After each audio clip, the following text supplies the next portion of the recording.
This is a couple of angled half-lap dovetails. And in this video I'm going to show you how to cut it. Have a look in the description if you want some more resources you might want to check out. But for now, let's get started. This is the material that we are going to be using. I have some birch for the tailboards and a block of walnut for the pin board. These have been prepared, so I have a flat reference face and an edge that is straight and 90 degrees to my face. I have also cleaned up the other edge and the other face. They don't need to be smooth at this stage, but they should be as close to parallel as you can get it.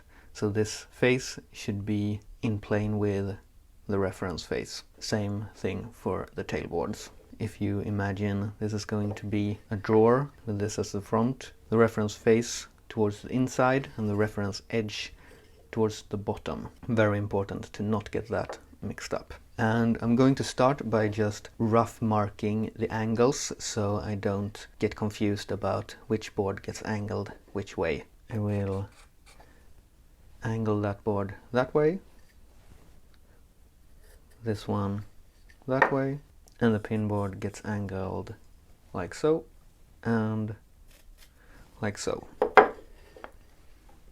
To establish those angles, I am going to use my shooting board, clamping it in the vise for security, and you'll want a block that matches your angle. Now, it doesn't matter how many degrees it is. If you're making a drawer, you'll probably want to match it to your existing carcass. Just use a bevel gauge to copy that angle and make a block that matches. But of course, if you have a specific angle in mind, just make a block at, for example, 25 degrees.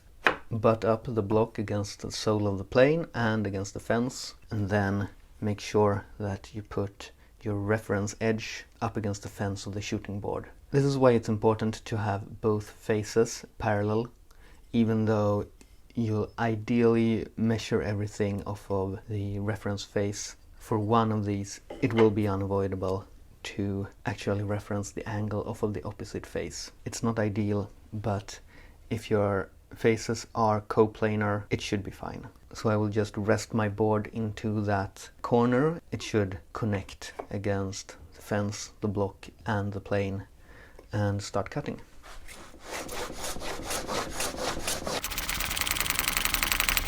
And while you're cutting, it's important that you push both the block and the workpiece up against both the fence and the plane. It's a few things to keep in mind at the same time.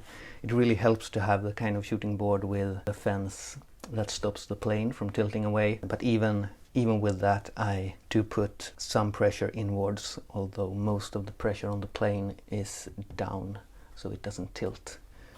And you just want to keep going until all of that flat spot is gone. For the pin board, I will use a saw to get rid of the majority of the waste, just because that is a lot of material to plane off. These are just rough cuts, but even so, it's good practice to always be referencing your reference face.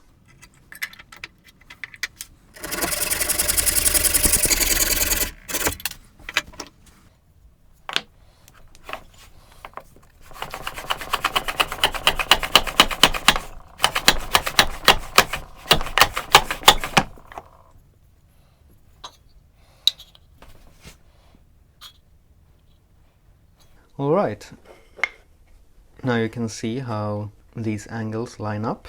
So now I'm going to start laying out the tails. First, we have to establish how far into the pin board the tails will go. Usually I like a rather thin end lap, that is the little flap of material that covers the end grain of the tailboard. If you are making an angled drawer front because you're planning to put a curve on it or something like that, that's what I was doing in the corner table build I put up recently. Then you'll have to account for this material that will get removed, so you don't do the end lap too thin and end up with no material left after rounding it over. I'm going to do something like that, and I'll just put a line there as a rough mark, and then come back with my square and marking knife to make it an accurate line. So that is my baseline. You cannot use a marking gauge to do that. On regular dovetails you can, if you want, put a marking gauge up against the end grain here and scribe your baseline, but you can see how that does not really work on angled dovetails. Instead we'll use the square and the bevel gauge.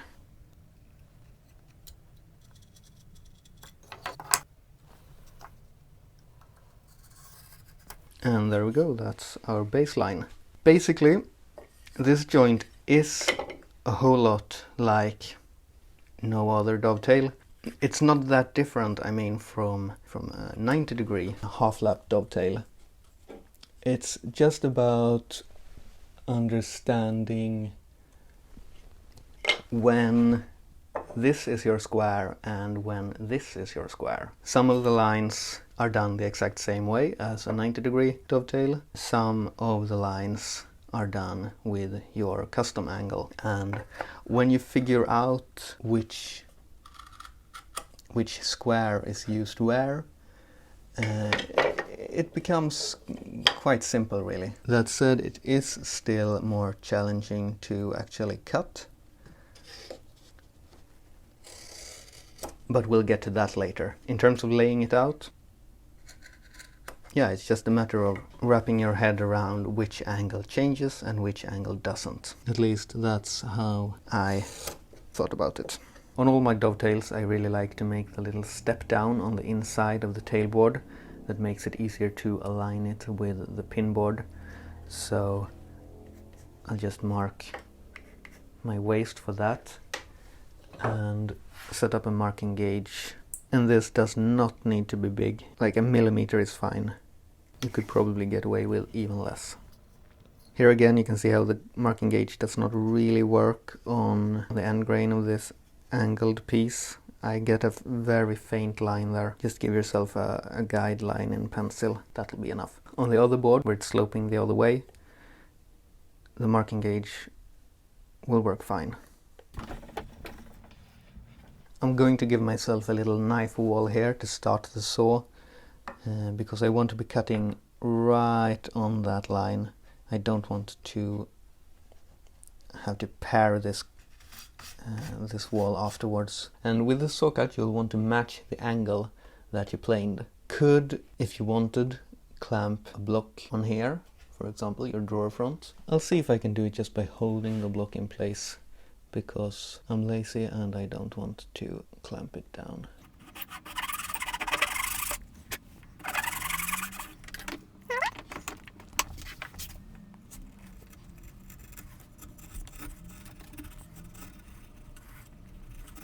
I'm just taking off about half the material there.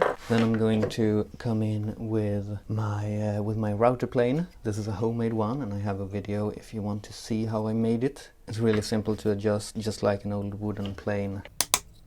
And it leaves a very nice surface.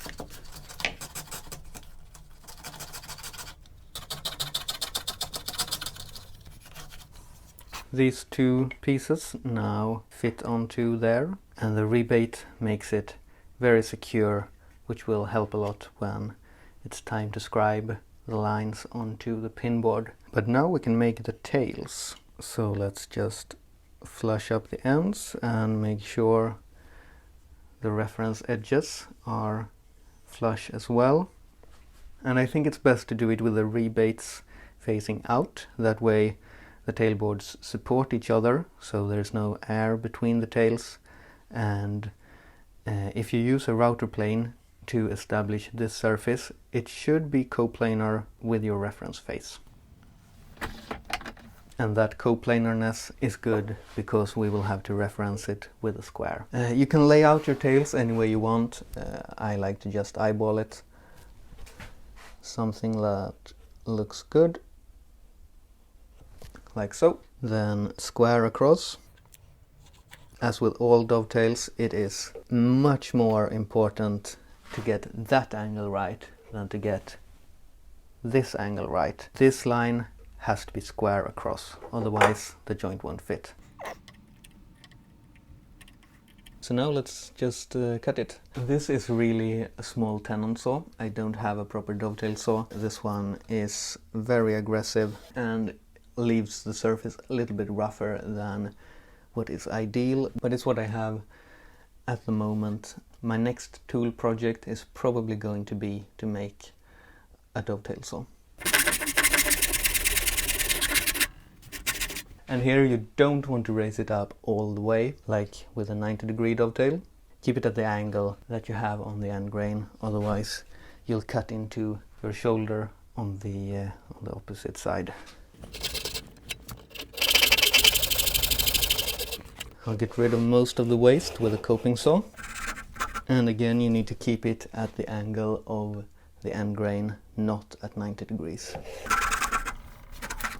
And when removing the material on the outside, I'm again going to give myself a little knife wall there and try to cut right to my line.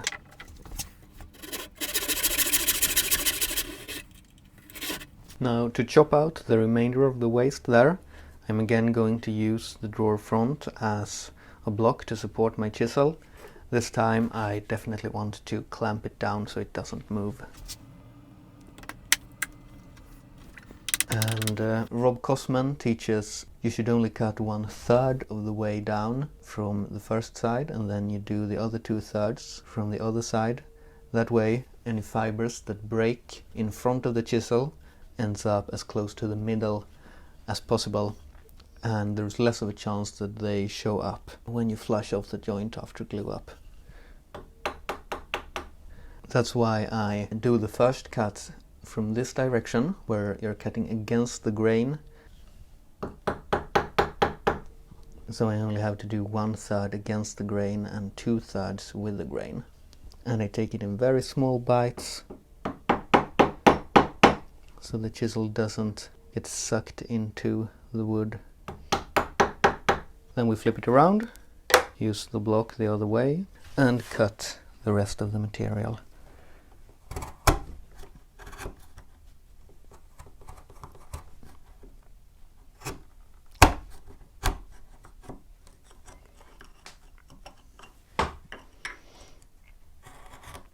And if you do need to clean up the shoulders, this is a good time to do that. And then we repeat the same thing for the other piece. When marking around the tails onto the pin board, I like to do the thing where you put some tape, often of the blue variety, on the end grain here. It really makes it so much easier to see what you're doing, and I think it's worth it. It's important to remove the overhanging tape on your reference side, so that when you line the pieces up here, you're not lining it up with a layer of tape, you're actually making it flush with the wood. And the rebate on the inside makes it very easy to get a good solid registration there, so you only have to worry about flushing it up in one dimension. And then it's just a matter of scribing around the tails, just like with any dovetail.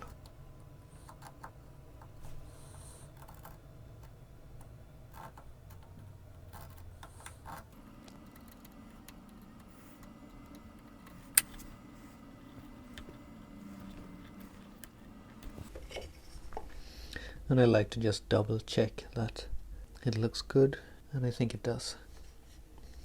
And to get the baseline, I will just flush up the outside of the tailboard with the end, make a little mark, and use the square to carry it across.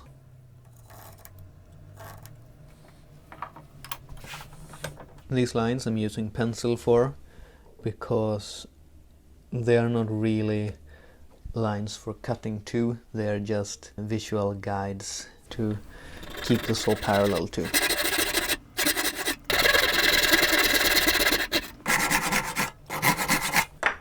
And there are our cuts. Now it's just a matter of chopping that out, and then it should fit. I can take the first few chops vertical, but sooner or later I'm gonna have to start angling the chisel inwards, cutting against the grain. And this time, well, I can't use this piece as a guide, and the drawer sides, they're just so thin, they don't give much registration so we'll just have to do it by eye.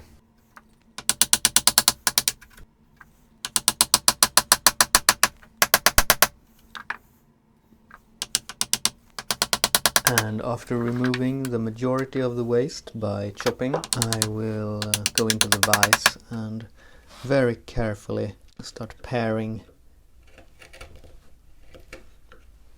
to get closer and closer to my lines.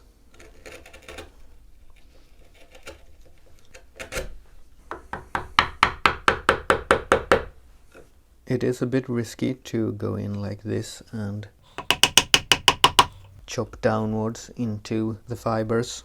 There is a risk of splitting out the end lap, but if you take small bites and very careful blows with the mallet, it should be fine.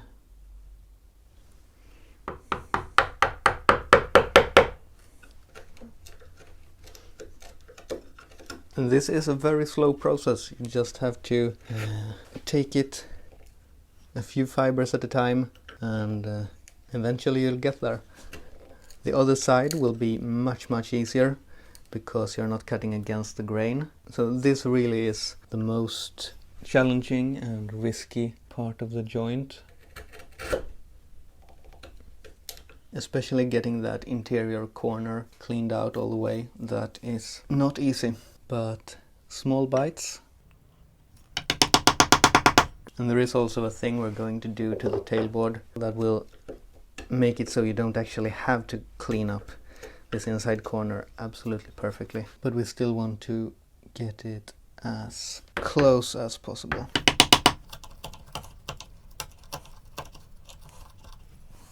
So I decided to put a backer board on here to help support the end lap while I was working, and it's most of the way cleaned up now, this first socket. I'm going to check if the angle is correct by measuring the depth here and checking how I did back here, and it looks good actually. So I'm just going to take it down that final little bit to the gauge line, and then I'll do the second socket. One more thing I want to check is that the inside of the end lap is actually vertical or parallel to the reference surface. On the other side here, I'm going to check that with my square. Here it cannot be done because you can't reach that. So we just have to undercut it a little bit to be on the safe side and not have to worry. So you just rest the chisel on the inside, 0.5 millimeter, 1 millimeter down, and make a cut that angles that wall just slightly away. And that way you can be sure that it doesn't push the piece out by being angled the other way, which would prevent the joint from closing and potentially break our pieces as well. Alright, I'm going to remove the tape now, just because I like to see it without the tape when I check the fit. But before putting this together, I'm going to account for the fact that I have not got a perfect sharp corner inside there. So this very sharp corner would hit that slight radius, so I will just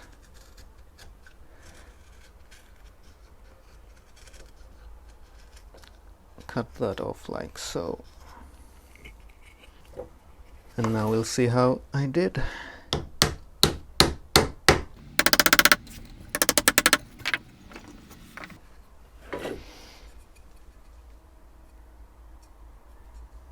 Let's do the same thing on the other side. So this is very much like the previous side, except easier in every way. Same procedure of putting that in place, feeling for flush on the reference side, and cutting through the tape all the way around.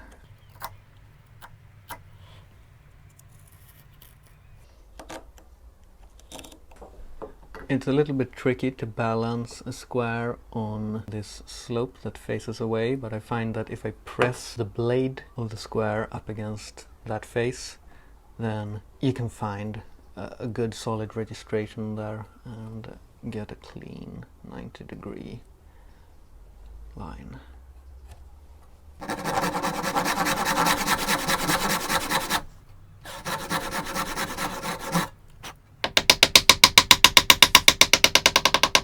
chopping out the waste on this side is so lovely.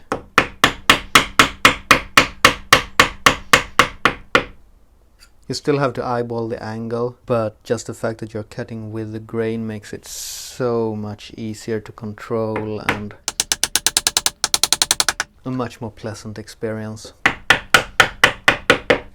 I'm not even going to pair cut that last little bit upright in the vise. I'm going to set my chisel right in the gauge line and chop it.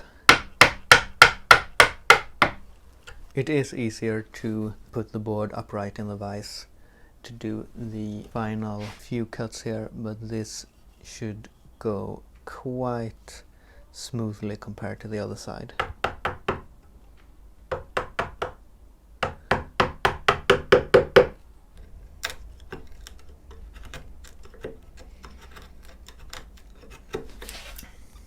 And then I will check just like I did on the other side. And here I have a little bit of material left to remove.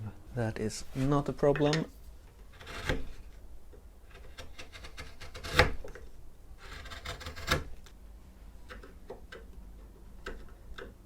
And on this side we can check the flatness of the inside of the end lap using one of these squares. Set it up to just touch the very top edge of that inside, and then you can sort of sweep it and feel if it catches anywhere. Maybe I need a little bit more. Just like that. And now this should go together. That is too tight, but that's fine. We'll pull it apart and see if we can see where it rubbed. And I think I see some burnish marks there.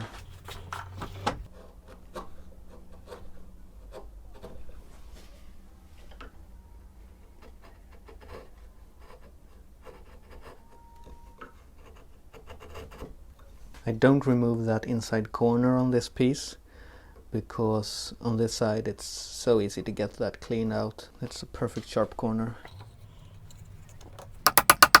So this should seat nicely just as it is. It's a tiny bit proud, but it feels like it's seated all the way. I will plane that off after gluing up.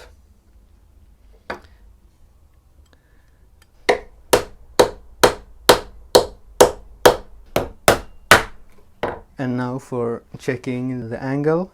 This is of course your square. If you're making a complete drawer with a back, well, you can't measure the diagonals to make sure it's square. They will be different by design, so all you can do is measure it corner by corner.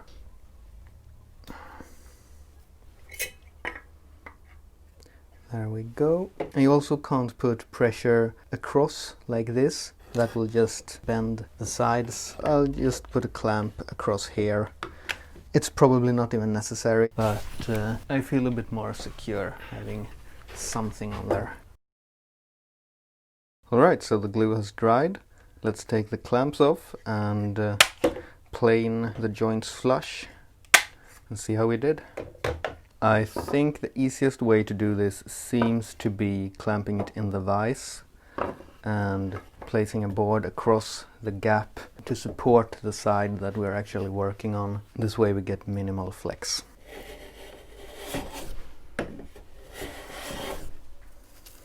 And yes, I really have to sort out this cable in a better way, but at least we have better audio now, right?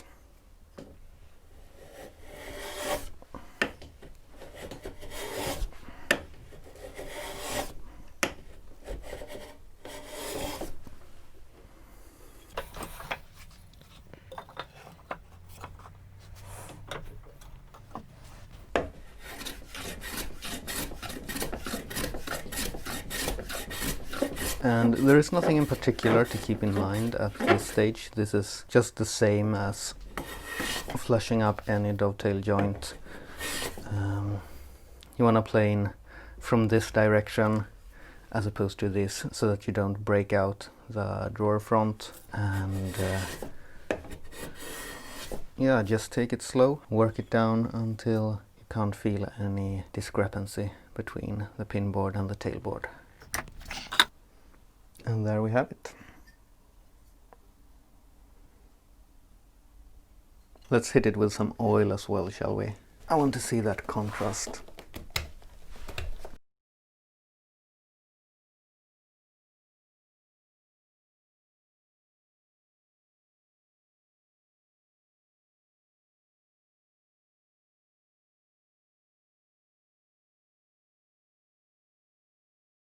And here we have it. One obtuse and one acute half-blind dovetail. Now I know these are not perfect.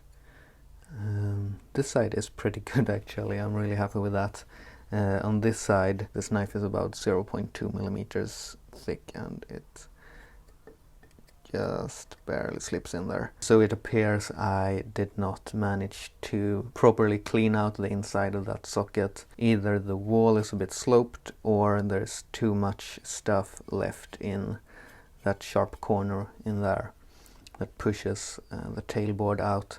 So that's something to look out for. But this side is a lot more difficult. The obtuse half-blind dovetail is a whole other beast than the acute one. Despite being more or less identical when laying out, the angle that you cut into the grain makes it so much more difficult to get that right. And I'm not an expert. This is the third time I've done it, so I do not pretend to know all the tricks, but I thought I would share what I have been able to figure out. There aren't any other tutorials that I have been able to find on a half-blind angled dovetail. There are of course plenty of regular half-blind tutorials and a couple of angled through dovetail tutorials by Wood by Wright and Mitch Peacock. I will have links to those videos in the description if you're interested. This particular variation appears to be missing. I'm not planning to do any more tutorials, but I might if I find something else interesting that that doesn't have a lot of coverage already. So thank you for watching. I hope you could take away something useful from this video, and I'll see you soon with another project, possibly a dovetail saw.